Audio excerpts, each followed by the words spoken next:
So I'm going to show you inside the studio where I do a lot of work, and you'll have to help me turn on the lights. So come on, a little behind the scenes. I'm going to close the door, and voila, you're in. I'm going to switch on some lights.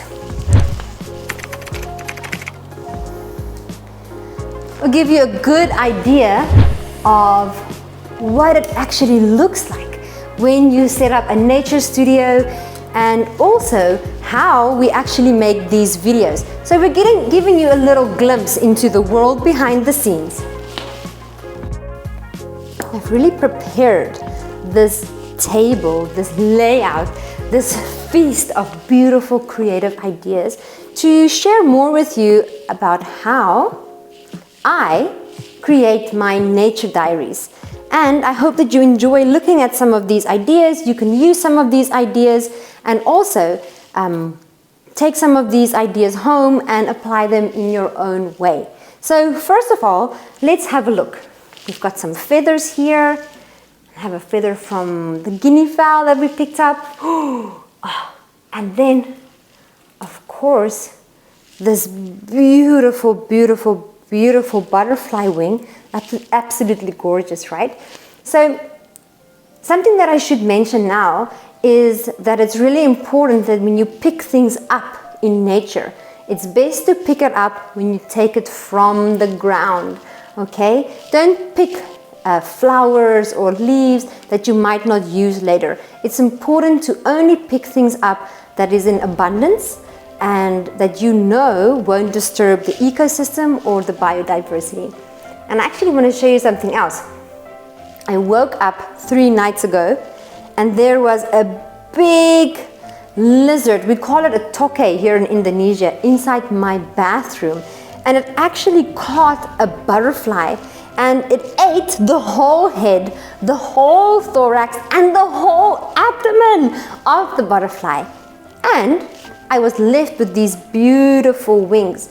So I collected them and I've put them into this little plastic case.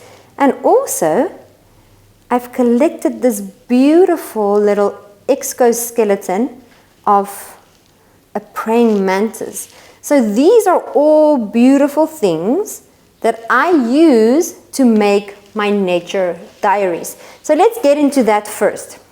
And if you take a closer look right here, this is a good example of how I would use butterfly wings in my nature diaries and how I will document things that I have found over time. So if you're really into collecting data and collecting specimens, this might be something that you can consider to use while making nature observations. So I like to collect wings and to make drawings next to them. I'm going to show you here. I like to collect shells, and sometimes I don't take the shells. If I'm not going to use them for any scientific reasons, I leave them on the beach, or I just take a photo, and in this case I made a drawing. And there's a beautiful dry pressed fern leaf. Oh, and this is one of my most favorite pages. So as an amateur naturalist, I absolutely love documenting nature in different ways. So here I've actually picked up one of the blue kingfisher's feathers, because down at the river where I work, there are a lot of blue kingfishers. And sometimes if you're very, very lucky and very observant, in the same way that we found the butterfly wing, you might find one of their feathers. And then of course, through lots and lots of observation, I have now come to draw the kingfisher. And I can really see that the beak is adapted to get the fish and to swallow the fish.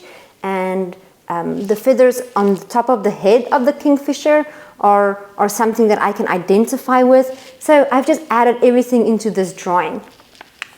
Here you can see some really, really beautiful butterfly wings. So over time, I've really built up a collection of butterfly wings because somehow I just always seem to spot them on the ground. I also put in leaves, and I use my observations from nature to make color codings, and sometimes I improvise, like in this butterfly, and I would use my own colors even if it's not real. And then just look at this. This is quite a peculiar page. It's all about leaves, but here you can see that the edges of the leaves are quite different. The shapes of the leaves are quite different, but also the way they've been eaten on the inside. That's quite different. So just by collecting these leaves, again, there's so much information you can find from nature. The page here, oh, just look at that, right? Here I have a dragonfly, I have a bee, I have a wing from a cicada, I have the shedded skeleton from a spider, and some other very, very intricate leaves that I have collected over time. And I can show you here, dun, dun, dun, snakeskin. I'm telling you, nature diaries are the best because you can really capture memories and treasures for yourself as a growing scientist over time. And when you look back at them, you can really say to yourself, wow, I've been super lucky going into nature multiple times. And then from time to time, you might even add your own flair to how you would like to draw inside your nature diary. Here, I made an inspirational drawing about myself, looking into the blue sky and feeling the wind in my hair. It's good to be a risk taker and to try different things.